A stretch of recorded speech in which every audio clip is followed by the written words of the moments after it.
Where am I going live?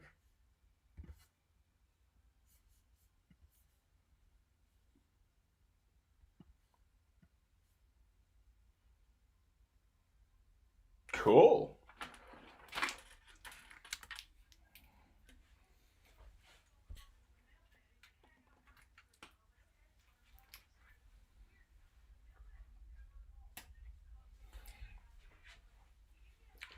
Test, test, test. That sounds like a thing. Cool.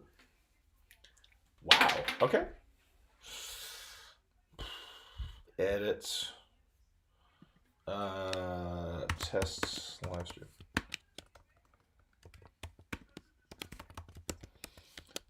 This is,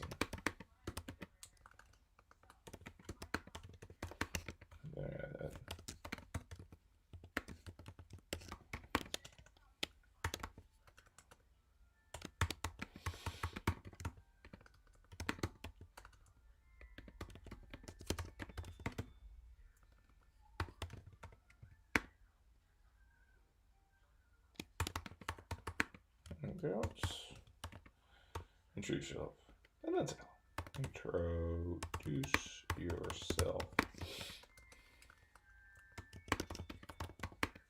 And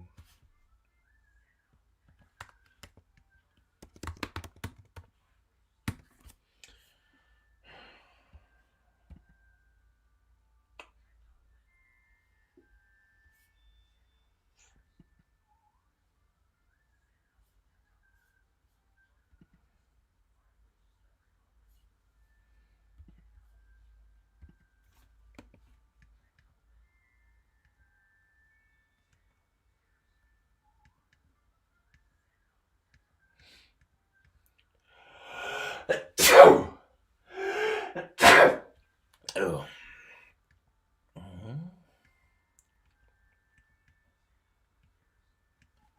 Mm.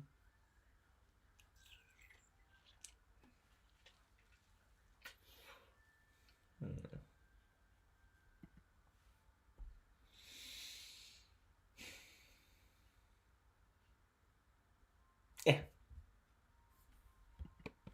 I love that song.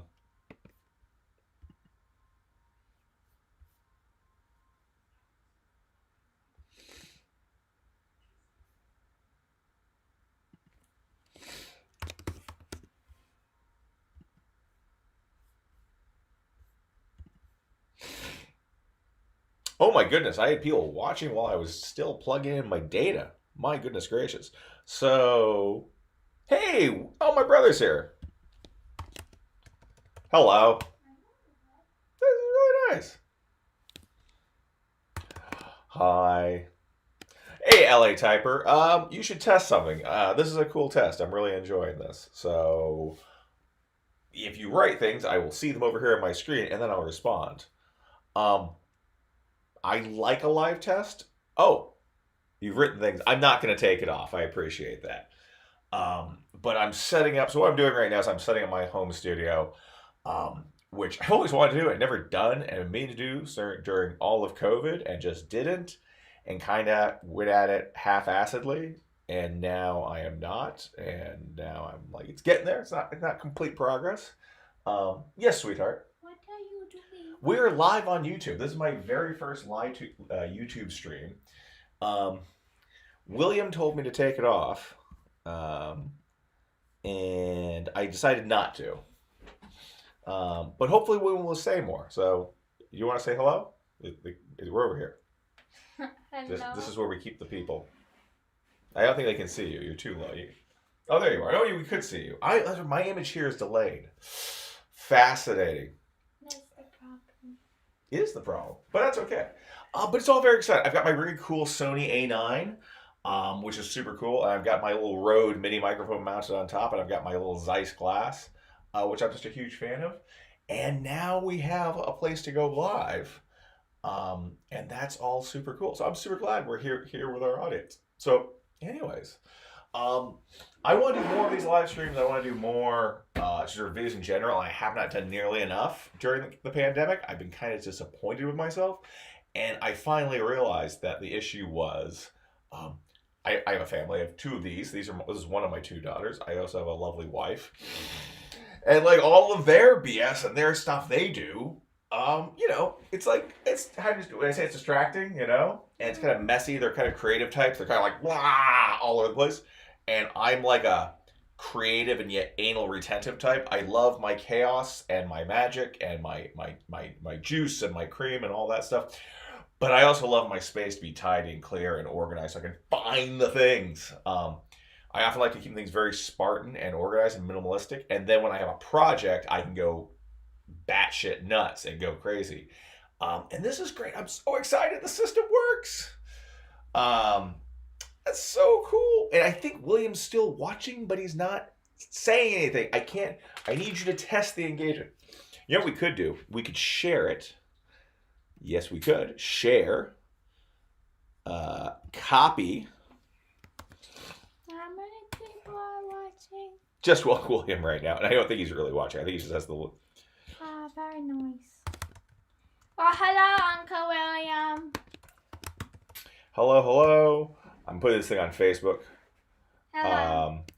Doing a YouTube live test. Come say hello. All right. You know what I could do? I could actually move this here, and that way my camera is more in line with my screen. Then I don't have to do like a huge change. And then I can move this there. Sweet. Look at that. And now my screen. See, this is why I believe in live tests. Live tests are so important.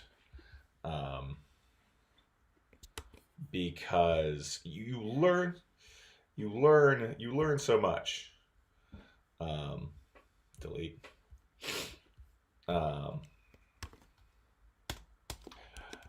Doing a YouTube. Yeah, I don't like. Oh, that's terrible. I shouldn't do that. YouTube live test. YouTube live test. Come say hello.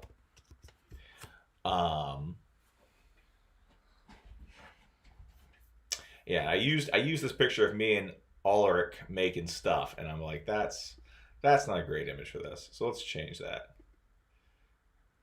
And we're still at. Let's see what data we can get. It's still just William. Let's see what we can do. Oh, it's so exciting. I'm sorry. I know you're all just basically watching me, make the sausage. And while I don't really know exactly what I'm doing, it's all so exciting. There's all these buttons and knobs on my end I get to play with. So thank you for your indulgence. Oh, it's great. Participants back. Oh no, it's just me right now. I'm literally talking to nobody. I think I am counted as a participant. Interesting. Pop out chat. Interesting. We can pop the chat out, which doesn't really do much. It just makes it its own screen. We can close that. And what is these other things we can do with this? Toggle. Oh yeah, we can put it on timeout. Yeah, we got that. So let's call William.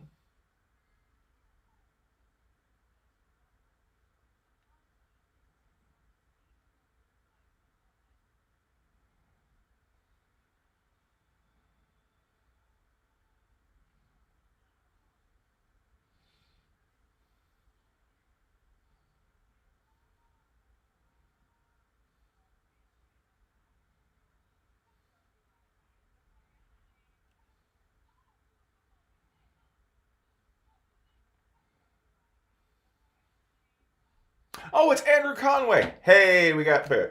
Hey, Andrew. Sorry, I'm like working on stuff here. So what you're seeing, Andrew, this is my first live video on YouTube with this curtain setup. I've got my A9 with my Zeiss, with my Rode microphone. I hope you're liking it. I hope it looks and sounds good on your end for the user or for the end user. I've done things with just my Mac web camera, which is garbage.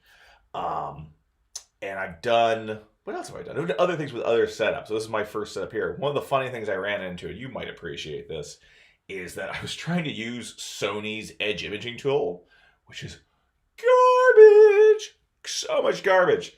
And I'm like, it's the tool that Sony makes to go with their camera. It should be brilliant. And they keep releasing updates for it. And I'm like, okay, this is an active piece of software.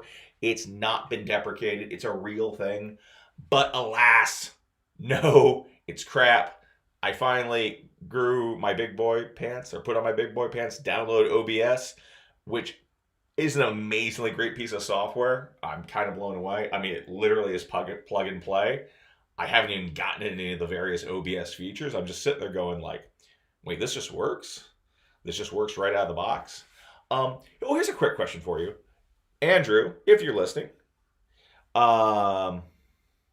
Oh yeah, no, the Dell Proofpoint cameras. We can't talk about Proofpoint here. We both have way too much invested in that company. Bless Proofpoint, wonderful, wonderful people.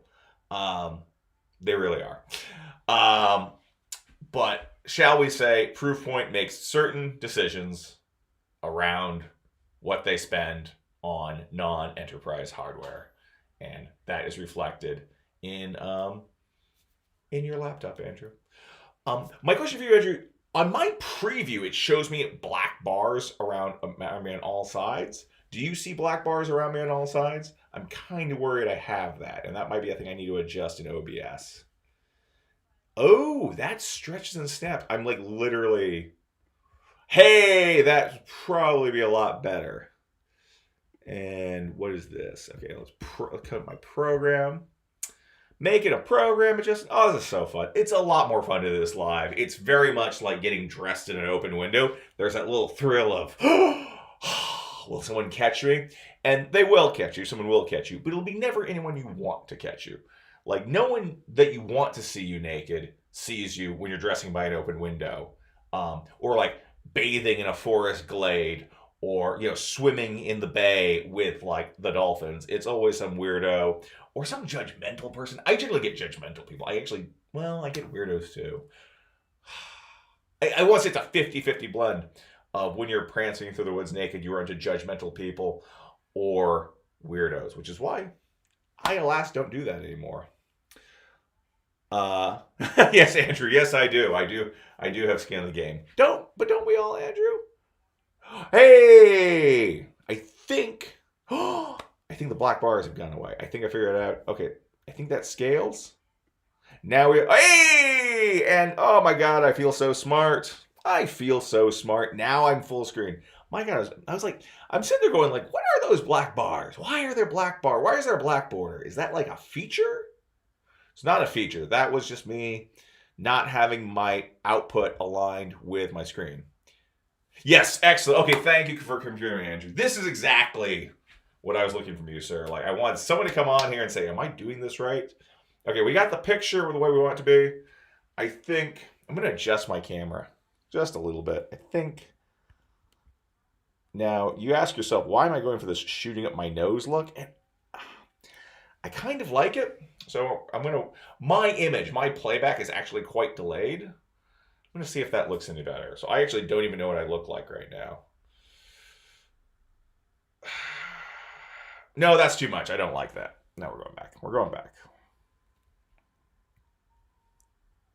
The thing that bugs me about the Sony A9, and it's sort of all of Sony's products, and I generally like Sony's products, is that the back-end systems are nowhere near as nice or well thought out as the front-end systems. The front-end systems being things like eye tracking and various like phase detection and whatnot, and the nature and speed of the autofocus.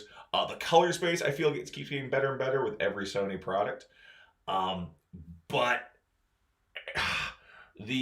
what you have to do to get your thing to work with the chain of products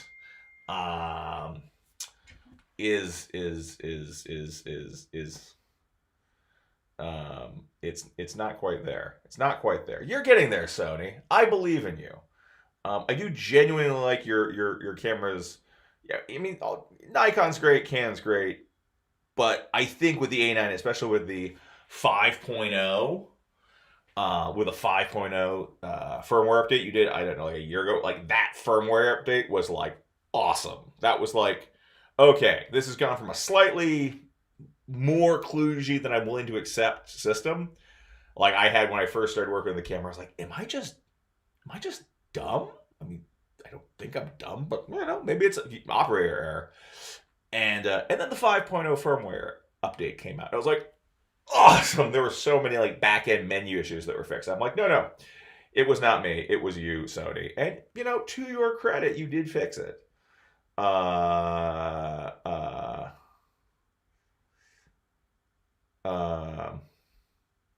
I appreciate that. So yeah, so that's the thing. I wanted to start doing like more sort of these rant videos, more of these chit chatting videos. One of the videos I'm working on right now, which I shot about half of today, was long story short. So in Dungeons and Dragons 5th edition, which I can't remember if Andrew, if you're a D&D 5th edition guy, but we're going to talk about all the same. One of the things that recently came up in the blogosphere, on the interwebs, on the Reddit, is that on page 245 of the DMG, there are these 2 pages of how to conduct a role-playing session, how to like mechanically engage with role-playing, and how your role-playing skills interact well. Okay, good. I'm glad. Well, you know, again, Andrew, you don't do D&D 5th, but you know what?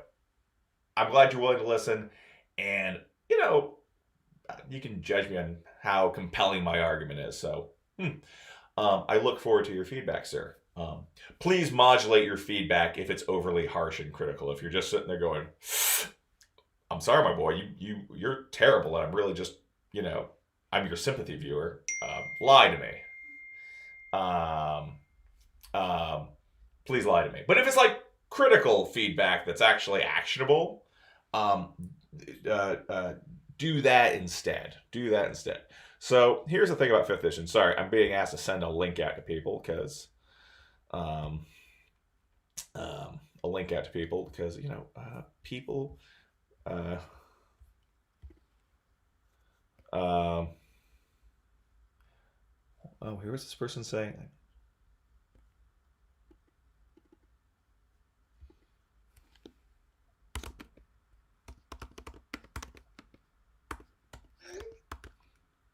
Being a bad person. This is so much fun. And again, thank you, Andrew, for your patience. I am just enjoying this immensely. Ta-da! So the issue is, so these were discovered. And again, 5th edition Dungeons and Dragons is 6 years old. It was released in 2014. And there are these beautiful rule set in the DMG, which is the supplementary book. You know, it's not the player's handbook, it's the Dungeon Master book. In the relative back of the book, on page 245, between tracking, like tracking people through the woods, and object durability, role-playing. It's a role-playing game. It says it on the cover, right? It's literally, it's right here, you know? Everything a Dungeon Master needs to weave legendary stories for the world's greatest role-playing game. And there's no mention of role-playing in the book, though, in this really bizarre way. What I mean is, like, if you look at all the things, if you look at the table of contents and all the chapters and all the headings, and you look for the role-playing one, it's not there. There's running the game, there's social interaction, which is where page 244 is at. And what it has this really brilliant mechanic of how to run role-playing in context with the mechanical rules. And by that I mean, it states that all people in the world, all we call NPCs or non-player characters, have one of 3 states in relation to you. Those states are friendly, indifferent, and hostile. Friendly is like your friends. You know, hey Andrew, you want to go get a beer? Yeah, sure. Knock, sounds great. That's friendly. On the other end of the spectrum, there's, hey, I'm Superman. Hey, Lex Luthor, do you want to get a beer? Why do, Superman? I actually want to kill you. And then the middle is indifferent, which is like the vast majority of people. Like, you walk down the street, everyone's indifferent to you. You go to a store to buy a Snickers, everyone's indifferent to you. It's not hostile. It's not they don't care. You're just, you're one of the masses. And it states you, when role playing, you as a role player, I mean, you're portraying your character interacting with NPCs, can move a person's state of how they think about you one step, meaning I can go from indifferent to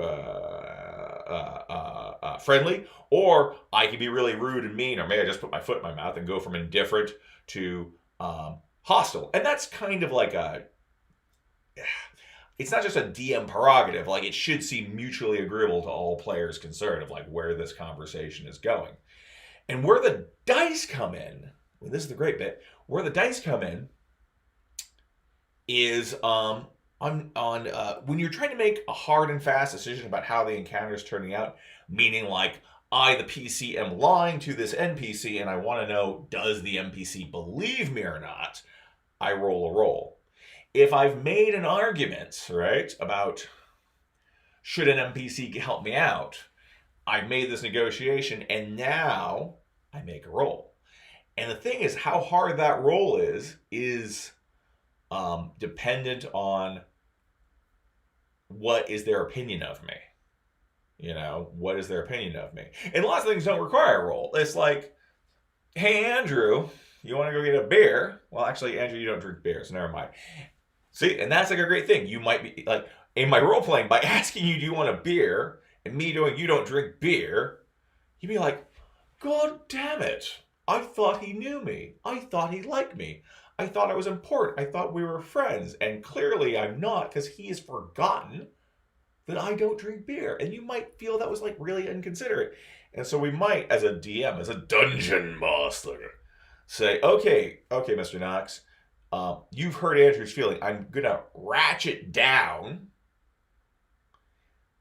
his relation to you from friendly to indifferent. So now when I ask you out for something, let's say pizza, which both you and I eat, you do still eat pizza, right? I mean, it's COVID. Everything's off the table. All known knowns are no longer known. So, but, I'm going to assume you still eat pizza. I'm going to leave it at that.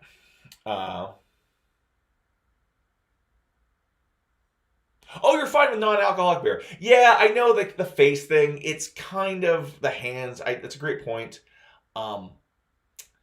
It's, how do I say this?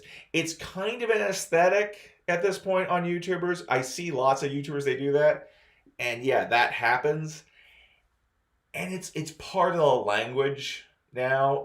Something like that would normally very much bug me if I was doing a pre-recorded show, even like doing a pre-recorded show, even for YouTube.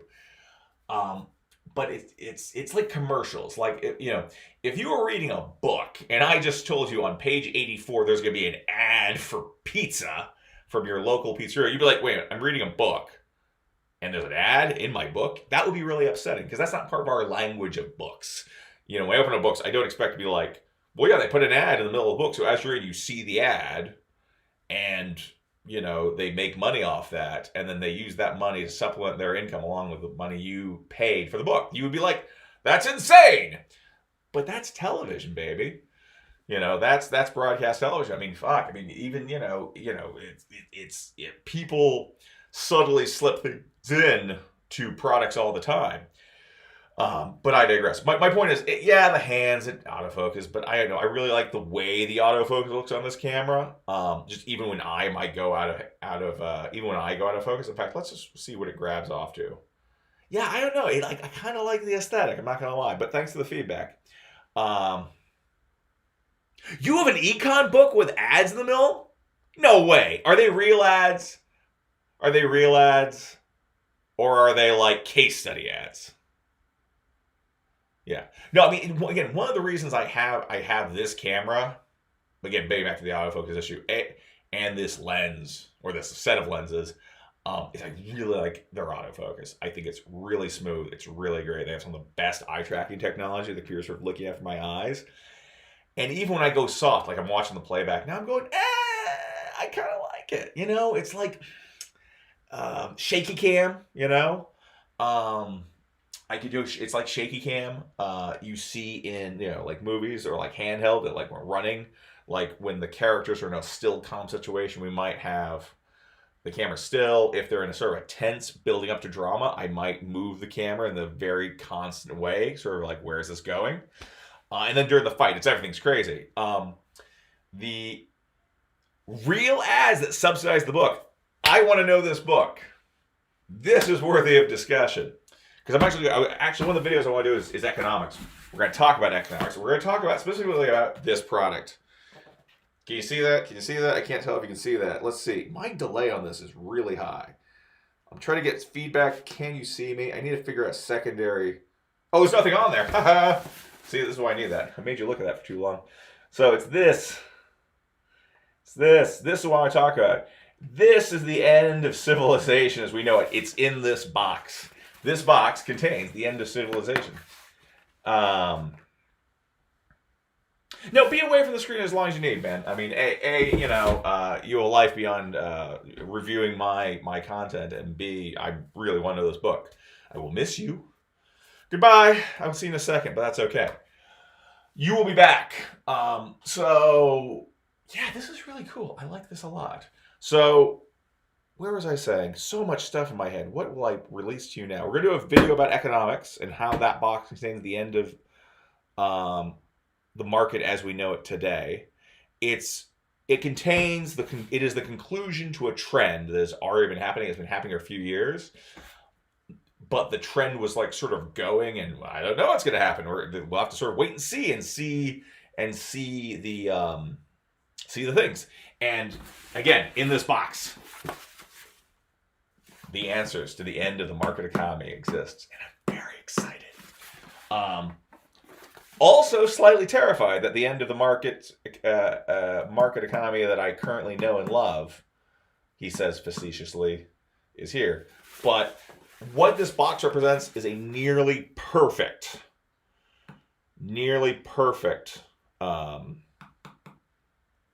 economy. And if you know anything about economics, you can go look up perfect economies and why perfect markets and economies are terrible for you and everyone involved. Because it means we all starve and die. Basically the idea, this is a preview, because this is going to be a standalone video.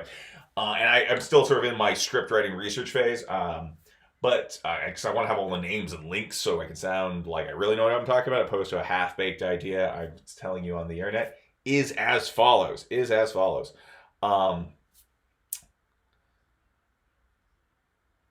We make money as marketers and business people in the market because of the opaqueness of the market. When I have a good and I sell it to you, we are both theoretically getting a surplus.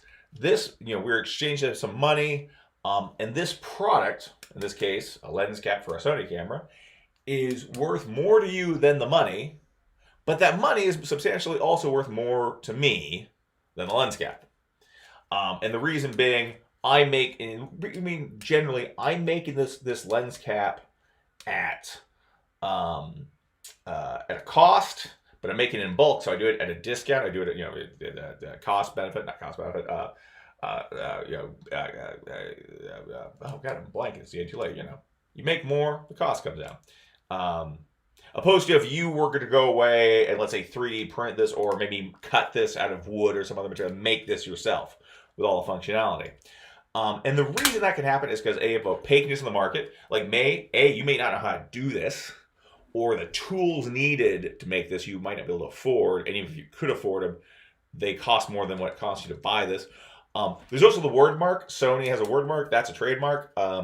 When I see that, I know that this one is sexier than all the other trademarks, or some sort of cheap knockoff one, because that word means something. And dare this breaks or anything like that, that will negatively impact the brand. Where you could buy an unbranded version of this, and people go, "I love it breaks. I don't care. It was made from some no-name company. I have no idea who they are." But what happens in perfect economies, when you have multiple people competing with products, the cost kind of starting down because of competition. And as people find more and more efficiencies in the market becomes more and more efficient. And as it reaches perfect efficiency, there's no more value left. And you are basically, everything becomes a commodity, and you're basically just trading it for what's the absolute hard cost of me, the producer, to make this.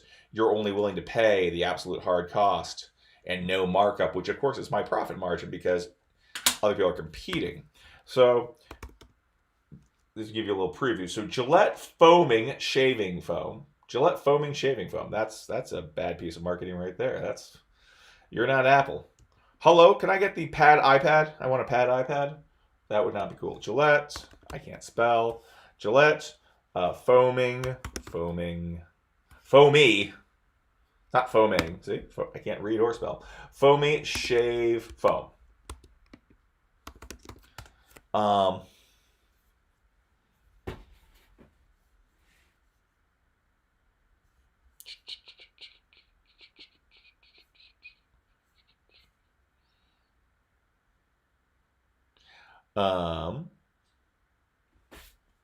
Yes.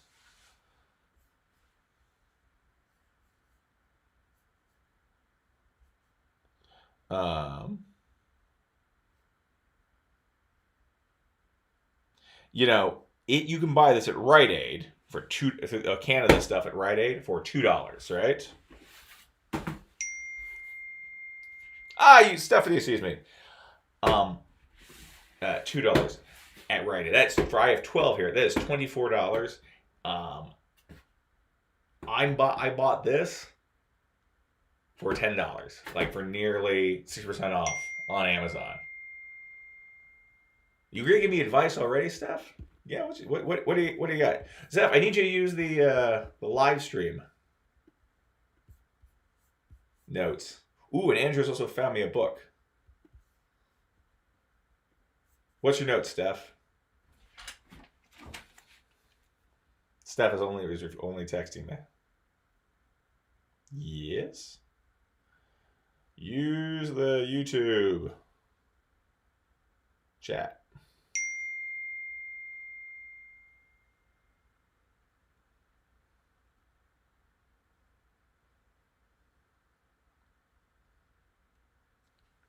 So let's go back to Andrew. Found the book, A Short History of Finance Euphoria by J.K. Galbraith. Has Federal Express ads every 20 pages or so throughout. Wow. Okay. You've heard it here, folks. Stephanie's sweet. She's like, I want to see more Mohawk.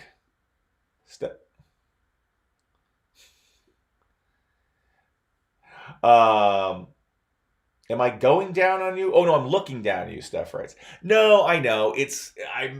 Steph who's chatting with me is bringing up an interesting feedback. Yes, it's the camera could be a different position. The challenge I'm having, Steph, right now with this place is my studio is super low because this is a downstairs room, and to get the camera higher, we start running the ceiling because I also have like my mic and all on that. And I might find like these are all great note stuff, don't get me wrong. I might get a separate stand for my mic. Actually, I can still get a little more. Getting more oomph out of the tripod right now is hard during the stream because I've got it all wired in. But maybe we'll do that and we'll do another version for Steph. My head is also really hard to frame in horizontal frame, and this is not probably just for me. It's kind of an interesting realm that camera people complain to me all the time about. Because I have a very tall head because I have lots of beard and lots of hair. So I'm kind of like, I'm like that up all night guy from the McDonald's commercials back in the 80s. The guy with a giant moon for his head. If you remember that, that's sort of my issue. It's like where normal people's heads are in this length. So it's a lot easier to get it all in. And I'm just bitching and making excuses at this point. But don't mind me. I will figure it out, Steph, but that's why we do these live tests. That's why I do these live tests. If I can get you to use the chat on YouTube, then everyone can see your criticisms, and then we can all learn from the wisdom you have to share. So, anyhow, I'm probably going to hop off sooner or later. I feel like I've got a lot of good feedback. We've got to work. We got to figure out how to get other things. I'm going to try out some stuff. We're going to talk about D&D later. But this has been super cool. I'm so glad I finally have a studio set up at my house. that actually works. Oh, hold on. Steph's gonna try a comment. All right, I'm gonna hang out for Steph. And thank you, Andrew, for the financial euphoria, which is going to be my new rock band name. And Steph, since I've also got you on here as well, I want you to dust off your Instagram and check for a message in there, because I think you have an Instagram that you've used maybe once. I think you posted like one photo on, and it's gathering cobwebs. And I'm trying to kick the tires on your Instagram. So go into messages, check, make sure there's a spam folder thing on Instagram messages. Make sure my message didn't go into the spam folder, and we'll see if this works. Because yeah, I'm looking at your thing. What do you got? Why can I not go on Instagram? It kicked you off. Okay, apparently Steph's been kicked off. She's obviously Steph's an Apple employee, so clearly the alphabet peel can detect the fingers of an alphabet person. Oh, she's on. Hello, Steph. I'm so excited. Cool. Steph is back on. So this is great. I'm just enjoying this process so much. I hate to keep going on about this. I'm so happy. I've got my little studio space. It's working. It's not perfect. Work in progress. The perfect is the enemy of the good. I was sitting there going, like, do I make a bunch of adjustments and try to perfect all this stuff? And I'm like, no, I'm going to plug all the things in, and hopefully it does what I want to do. And it did. And I just love the live feedback. Oh, this is the other reason I love, by the way, the autofocus on this, Andrew. It's just, if I step back, I go soft, but it does catch up to me very fast. And here, you can see me leaning in. It's very rapid, and also just the smoothness. It's both fast and smooth, the autofocus. It's like whoosh, and it catches right up to you. Stephanie is plugging and chugging. Oh yes, no, Steph's a program manager. Or project manager, product manager. She's a PM, folks. She gets all the little engineers in the room and says, "Please talk to each other. If you don't feel comfortable talking to each other, talk to me. And I promise I will edit out all the nasty comments and passive-aggressive bullshit the other engineers say about your code and or design." That's essentially PMing in a nutshell. But yeah, I'm stoked. So, so back to my moaning about D&D. Sorry, what I was trying to say was, the issue is, the core mechanic of the game, of a role-playing game, is not kept in the player's handbook, where all the players read, nor is it and there's no other similar mechanics listed here. It's actually listed here in the DMG, where no one looks, because the DMG is historically an almanac of edge case rules and rules that come up very rarely. So as an example, the magic items are all kept in the DMG, because how often do you use magic items? You might use magic item. You might use a given magic item only once in your entire game. Like the deck of many things, you're going to use that once in a campaign. It comes very rarely and might not at all, so it's kept in the DMG. Conversely, your longsword, your plate mill, and your thieves' tools, which virtually at least one of your characters is going to use one of those every session, kept in the player's handbook. So why is the core mechanic governing role-playing, which theoretically you should be doing in your role-playing game, is not kept here? It's kept here. And that's a problem. That's crap design. The other thing that's going on is, I found a later page, I think 260, and it talks about giving XP for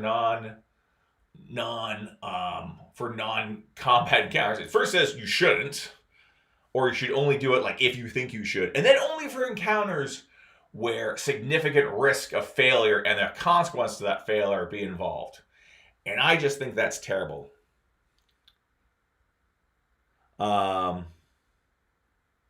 Oh wait, I've got notes. Sorry, I'm ranting. Oh yeah, sorry. I go into rant mode, everybody, and I don't follow on my comments. I would ultimately I need to get like a moderator. All my favorite YouTubers like Matt Colville and whatnot, often use moderators. Not all the time, but often do. So they can just talk and convey, and someone else is going, okay, you have this great comment, you gotta address this. Because that way I'm not having to glance back at the chat every 6 seconds. So let's look at the comments, because I don't have a moderator. Andrew says, love the autofocus on my Sony still camera for bird photography. Absolutely. And that's exactly what I'm talking about. It's quick, it's fast, it's super focused. They've got, I think, like 9 different flavors of autofocus, and they're all relatively intuitive, understand of like how they work. You have to learn, I find, how when you want them, like what they're for, and you have to sort of go like observe the background. So there's still some skill of like which autofocus to use when, because it's not like one is the best. Every autofocus is great for something in a certain situation. But this is why we shoot, and we are lucky to live in a golden age of photography where we shoot on SD cards, which are usable, opposed to film, which is not. And then Andrew says, I prefer the Facebook Live video experience to YouTube's. Interesting. I'm also active on Facebook. I can be there as well. Thank you for that feedback. Though, as you can see the comments and videos side by side on a laptop screen.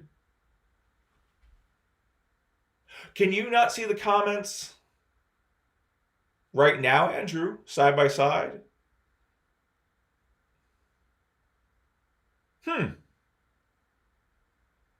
Interesting. I'm going to troubleshoot that, Andrew, because when I watch a live video, I can definitely see that on YouTube. But if that's not the case, I need to fix that.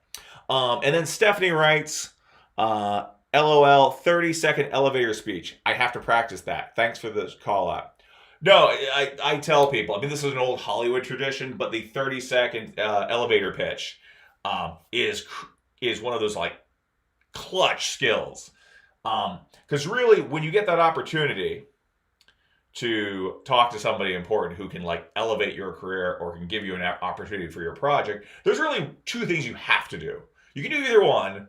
The elevator speech is generally better, but the alternate one is empathy. And by empathy, I mean empathize with them, because they have a hard job, because they're an executive or they're a CEO or a CFO or a CSO or a CIO or something. And they're often bombarded. Often when you're an executive or even a manager, director, VP, people often walk into your office only when they need something.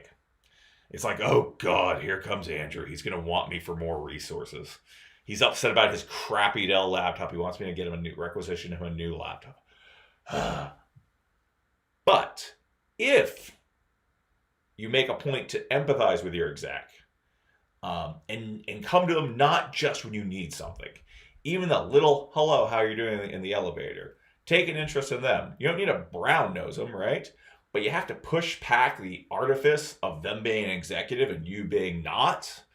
And you need to remember, actually, we're both naked, eating, shitting humans on this planet, trying to get by and try to, eat a nice sandwich, have some love, goof off, possibly drink a non-alcoholic beer, go out for pizza, which of course is the food of the gods, as a wise man once said to me, and get them back down to that level with you, or get up to their level, or however you look at that. And remember that the artifice of exec, director, producer, whatever it is, whatever that power imbalance is an imbalance.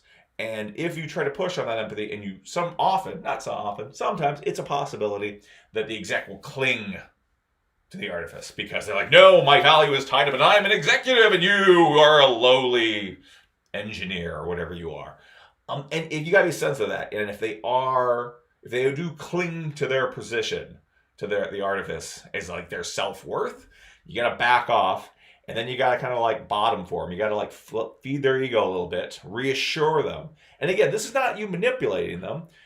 When people like pull back and recoil and cling on to their position over you, like that's their fear talking. They're gripped by fear because you're threatening their position, their sense of safety. Not because you're a bad person, you're just sort of trotting on it.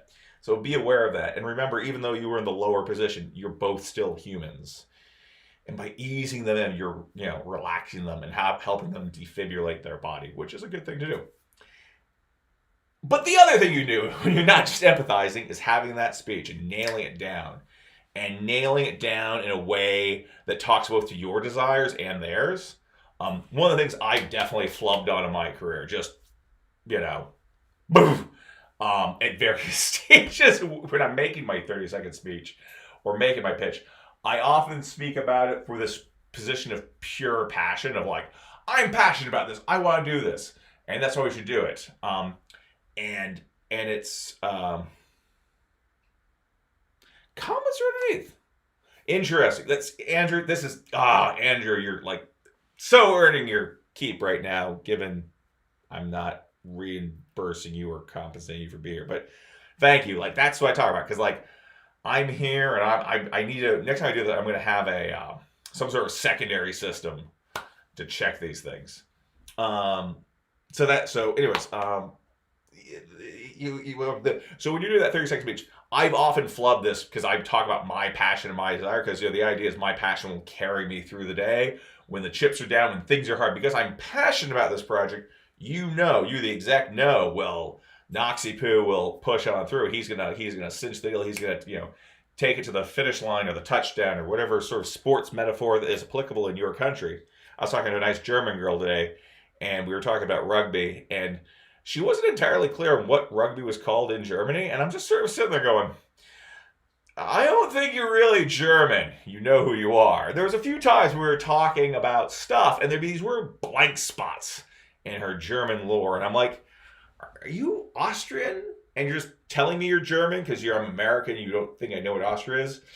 At one point, she described a place on the map that was 2 hours west of Cologne, and we opened up a Google map, and she started scrubbing onto Belgium, and I'm like,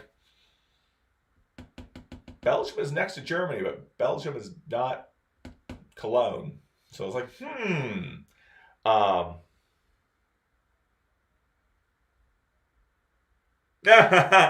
Andrew, a brief internet adage. Andrew, where are you right now, sir? Are you here in San Francisco? Are you in the Bahamas? Does the Bahamas still exist? There was that hurricane, and maybe there's no Bahamas. I don't know these things. Casey nailed it. Hello. Oh, more friends are gonna check out. Hello. It's Kristen. Hello. Thanks for coming in and testing out. So what we're doing here is we're doing a live stream to test out the live stream because I've finally set up my home studio downstairs next to my garage where I can close off everything. The walls are all white, so they bounce a lot of light even at night like now. I've just got a single LED lamp going right now. Can I show it to you? Can I show it to you without breaking anything? I haven't pinned it down. Whoa, single LED lamp. And it works really well. Because the walls are all white, I can close it in, and I don't have to worry about, like it's 10:07 right now. Angela could be asleep. Angela could be upstairs vegging on playing like dots. Angela could be catching on emails. I have no idea what she's doing right now. And more importantly, I'm not fucking with her shit by doing a live video, which is great. That is that is the key, I'm doing my thing and I'm not annoying anybody. Going back, we were talking about 30-second speeches and how I flubbed them before in the past. And the key thing you need to both empathize with your desires, but you also need to empathize with their desires and talk about, my project's cool, I love it, but I also think it aligns with your stated goals and your stated directives and objectives and like where you're taking your team, your department, your company, your whatever conglomerate. And this is how it fits into the already well-established. You can't really pitch a project. You can't really pitch a project and also try to convince them of how they change their larger strategy to fit your project.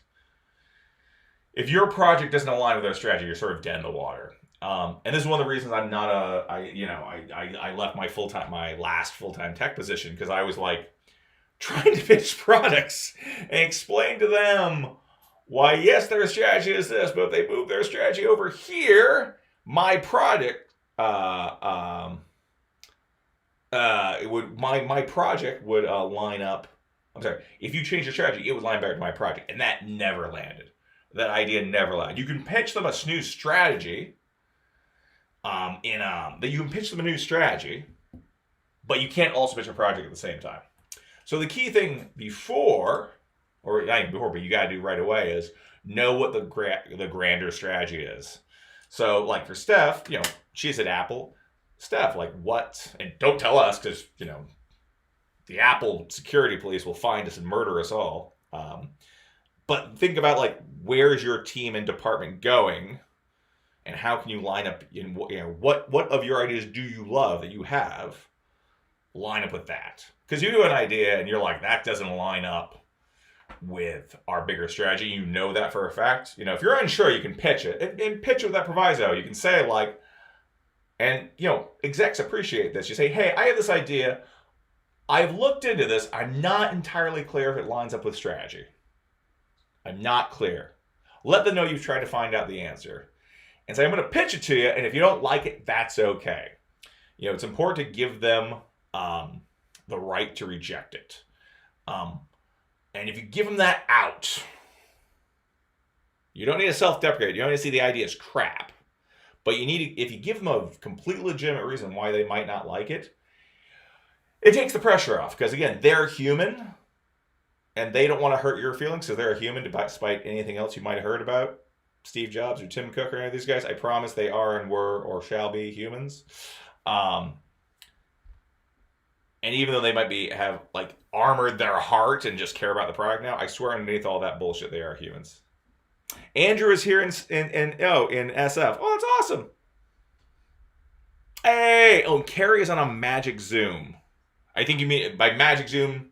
Well, I don't know. Let's clarify. There could be one of two things. It is Carrie. Do you mean a Magic the Gathering Zoom? Or do you mean a magician thaumaturgy Zoom? Answer me that. By the way, Steph and Kristen, you should, and there's Andrew. You're all sort of in the same world. You all touch tech, and I think you've all been at parties together. It's his thaumaturgy Zoom. It's Casey nailed it. Says it's a Zoom for his group of magicians. So Casey nailed it. She has a person who, in this country, they call him a husband. So she has a husband, and he does magic, and he's big with Magic Castle and does all the hey, and like pulls, I don't know, bankrolls or something out of his wallet. I'm not quite sure. I'm not a magician, so Casey nailed it. Can explain it. But literally everyone who's on this chat, you all live in the same world, and if you don't know each other. Andrew Conway is a really cool world traveler. He's got a very slender boat. He's got a canal boat of some variety that's very thin and goes down canals in England. He's got roots in the Bahamas. He's also written 2 books, or is like one book with a Second Amendment, I can't remember, on bullwhips, which is like super cool. So a lot of smart, interesting people in this chat. I almost feel like I could walk away. Be like, just talk amongst yourselves. You're all very interesting with lots of cool things to offer, besides admiring my cool hair. So back to my original rant. D&D, that's why it's garbage. The core part of the role-playing game, the real essential thing, which again, this version of this game, this edition, has been out for 6 years. I didn't know this. No one else knew this, and now everyone's like has found it, like it's research in an ancient library, and it's blowing people's minds up. So again, I have a whole bunch of changes I want to see for the 6th edition of this game of how it can all be better and different. Oh, thank you, Steph. I thank you. That's very sweet of you.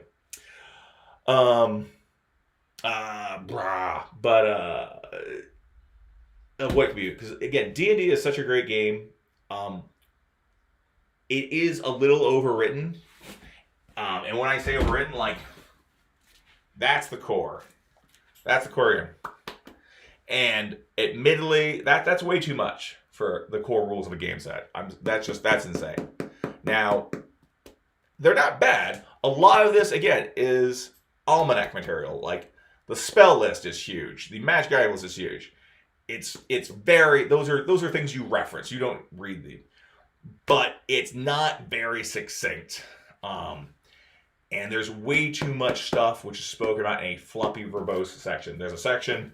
I'm just gonna throw these out here, like why this is just. I was more forgiving of this earlier, but when we found this core rule hidden in the back of the DMG and 245, I just hit this wall. I'm like, I'm sorry, these books are badly designed. They're badly laid out. One of the problems with Wizards of the Coast books right now is they have a lot of people and they go through a lot of playtesting, which you think of as being a good thing. But there are, how do you say this? There's too much going on. There's too much going on, and there's too many voices in the room, and the lacking of clarity and priority is seen.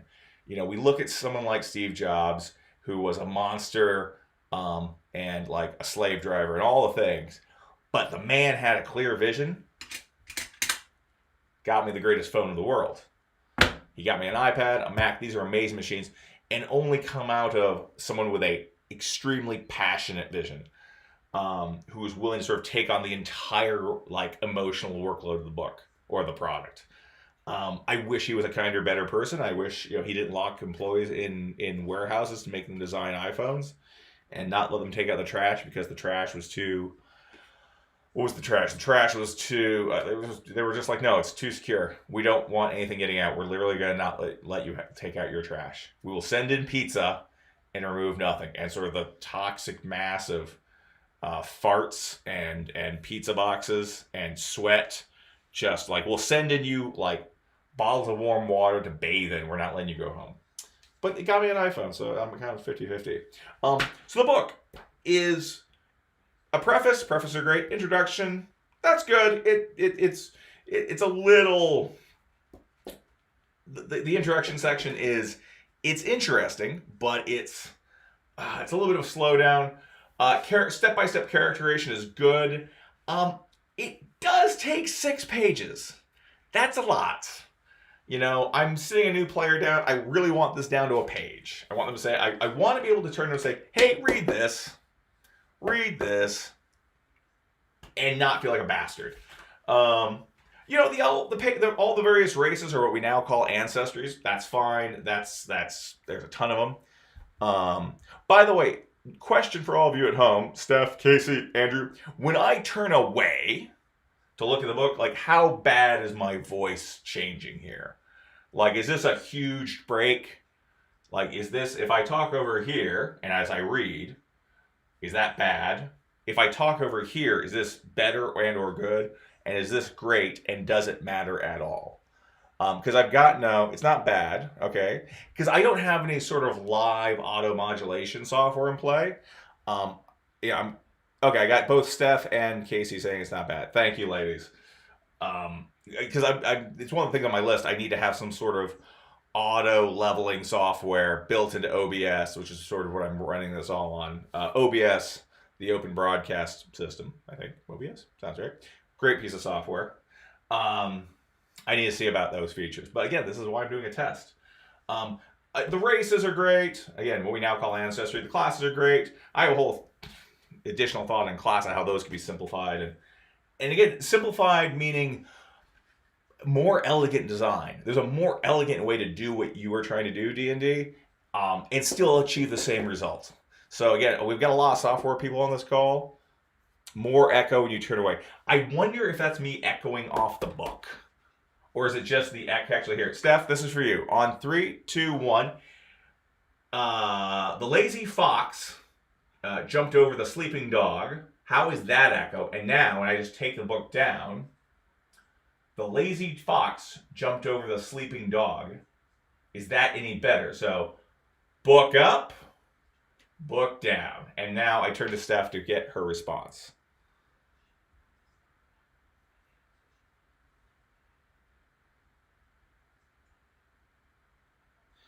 I'm just reading all your notes. Casey wrote, though your voice does not usually lack in terms of projecting. Steph has given me a feedback, the book equals echo. Okay, that's good to know. So what I might do, so here's our next test, Steph. If I'm trying to show my audience a book, you kind people at home, If I talk this way, and now I'm talking away from the book, I can still look with my eyes over here, but my voice is projecting over here. Is this any better? Oh, but much less sound without the book. Interesting. So I love these live tests. So good. So that's, all right, so book, reduces sound, this adds an echo. But if I talk over here, if I just sort of, if I do a thing like this. Here's a question for you. Am I ever not, in any of these scenarios, away, in the book, is it ever annoying? That's really the thing. Are you ever like, oh, what is he saying? What's he saying? That's my question. Are any of these modalities painful? But I'm going to try to continue. I'm going to try to talk away from the book while still having it. So classes, again, this can be redesigned. It can be made a lot more succinct for the same output. So for you at home, since we have a lot of people who work in tech, the idea is I can write tighter, less verbose code that's more efficient, that runs faster, and yet still kicks out the same result. That can be done here. There's a thing called personalities and backgrounds, which are interesting. These play a lot into role-playing, but they interface with that rule I was talking about on page 245. And like, why is that not rule on 245, which is only a page of material, in here? It would be very great there. Equipment's great. Again, it's an almanac. Again, weird thing, there's rules about breaking equipment here that should be over here in your equipment. I want to know how breakable my equipment is in D&D. How fragile is this? There's no reason to split the rules of breaking the equipment and the equipment itself in two different sections. Put it all in the same place, guys. Come on.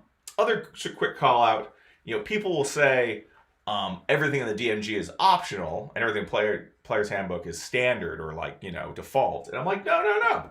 Chapter 6 is customization options. Honestly, there's a bunch of customization options in this book around all sorts of things around your ancestry, your class, play style, options in combat, role-playing. They're all optional, but they're not here. And they should all be here. Because if they're not here, players don't know about them. They can't easily reference them in context with how the rest of the rules. So, it drives me nuts. Part 2, using ability scores. This is a terrible heading. We do 3 things in D&D, 3 things, and none of our use ability scores. The reason I say that is because everything you do in D&D is an ability score. You want to hit something? It's your strength. You want to survive a trek across a horrible desert? It's your con. You want to chat up that nice succubi and see if she can tell you how to get to Wonderland? That's a charisma check. It's like, those are all stats. Those are ability scores. They're always used. So the fact that we have a section called using ability scores is like, shouldn't that be in the introduction? Like, that should not be its own section. Next one is adventuring. Adventuring is a terrible title because it's D&D. It's an adventure. You're going on adventures. Everything in this book should relate to adventuring. So again, it shouldn't be its own thing. And then there's combat. And then combat. So ability scores, adventure, and combat. And what that tells me about this game is it's not a role-playing game, as stated on the front of the book. It's a combat simulation game, or at least a fantasy combat simulation game, which we as DMs and players shoehorn and use for role playing. The amount of writing about role playing in the role playing game is essentially zero. It's essentially zero, and we shoehorn it in, and that's kind of the problem with why D&D is why it is. One thing that always bugs me about all the classes and subclasses are classes you pick up around 3rd level that sort of more describe what your character is. So it's like, I'm Sheila, I'm a wizard, but I'm an illusionist. I'm a wizard who focuses in illusions, and my name is Sheila. Like the illusionist part is your subclass, and you do a bunch of cool, sexy stuff with illusions. That's awesome. But when none of your game mechanics or just material on your game or how-tos talk about role-playing, it means the rules that govern your classes and your subclasses don't include role-playing mechanics. And they should. There should be cool role-playing things everyone can do. There should be things that say, you're playing a fighter and you're a knight vis-a-vis everyone you encounter who's also a knight sort of defaults to friendly because they recognize you as a fellow knight, even if you guys are enemies. That's what I'm talking about when I talk about role-playing mechanics. That would be cool.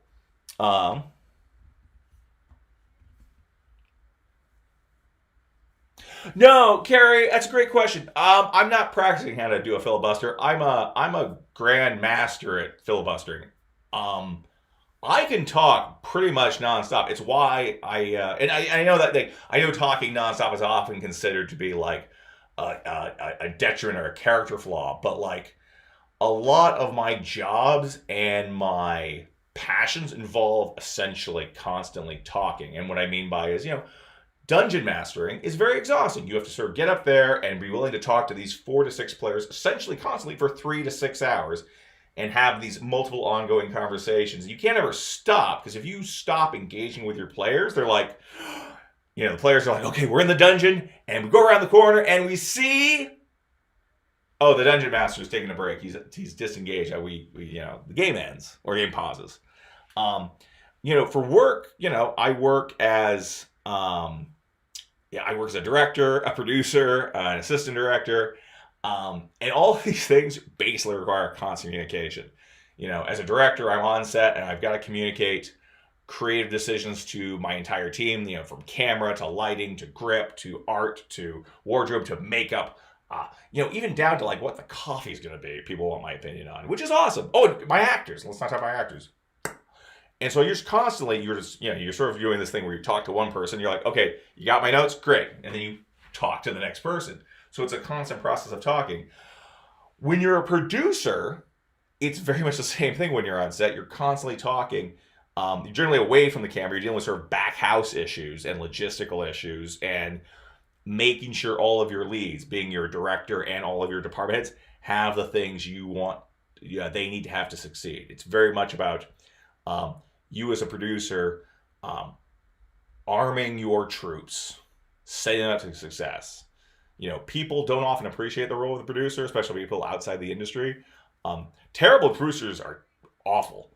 They just pinch pennies and they don't set their guys up to success, and they just look at their team and go, hey, you want this job, fucking pull rabbits out of your ass. Otherwise I'll call someone else. And that's a horrible way to run this job. But if you run them like you care about them, and you say yes when you can say yes, and you tell them no. You tell them no when you can't. When you're like, hey, Noxypoo, I need 3 more guys in this job. And I'm like, I can get you 1. I can afford you 1. Can we make it work? And you empathize, And they say, yeah, I'll take 1. I'll figure it out. And I'm like, all right. And you say to them, hey, if I can find another dime for another guy, I'll let you know. And the third job I enjoy a lot and do a lot of is ADing. And ADing, it's called assistant directing. It's not so much an assistant to the director, although that's originally how it started. You're basically like a Glora. Steph's leaving. Bye-bye, Steph. Oh, and Andrew. What does Andrew say? Hire Bree Crabtree for an hour or so to coach you on home video presentation. She's the best. She's a birthday party clown who does all her kids are a tough audience. I don't know who Bree Crabtree is. Is that a friend of yours? Can you connect us? I'm always happy to talk to other people in the industry.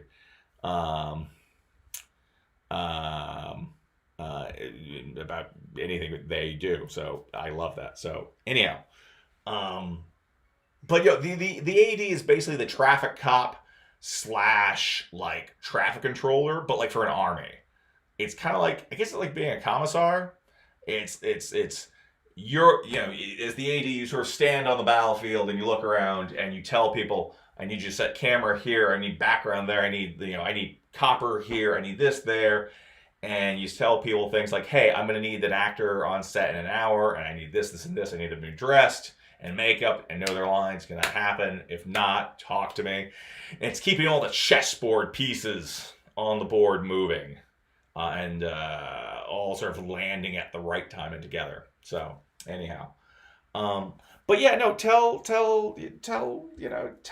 Carrie, yeah, filibusters are the shit. Anyways, so that's what all 3 of my jobs, which all are under the rubric of filmmaker, all require a lot of talking. And even when I'm just like DPing, even when I'm like, I say just DPing, that sounds so horrible. Even when I'm doing camera, it's like, as a camera person, you've got the camera, but you've got someone pulling focus, you got to communicate to them, and you've got your second AC, you got to communicate to them, you've got your DIT, you've got your VTR, plus you got your key grip and your gaffer and their respective teams, and you know, is even when you're a DP, you start touching on all things too. So again, all these things require a lot of talking and a lot of constant talking.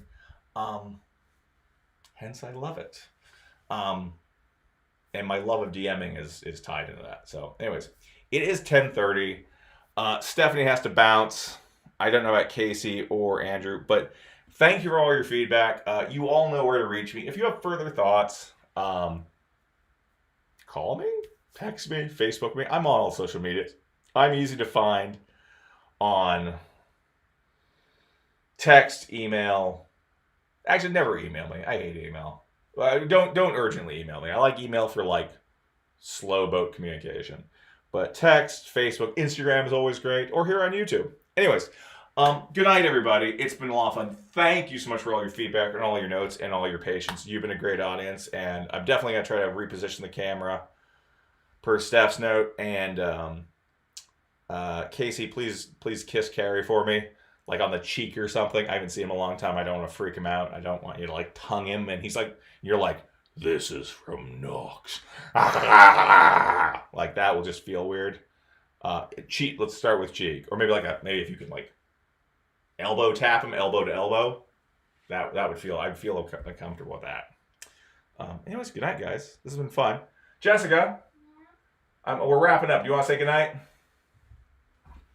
Bye, people who are watching this live. I don't think I saw your wave. You have to wave again. Bye, people. Oh no, I was watching this live stream. I was trying to cut on the hand. We're gonna cut on the hand, folks. 1, 2, 3. Oh, I fucked it up. Bye.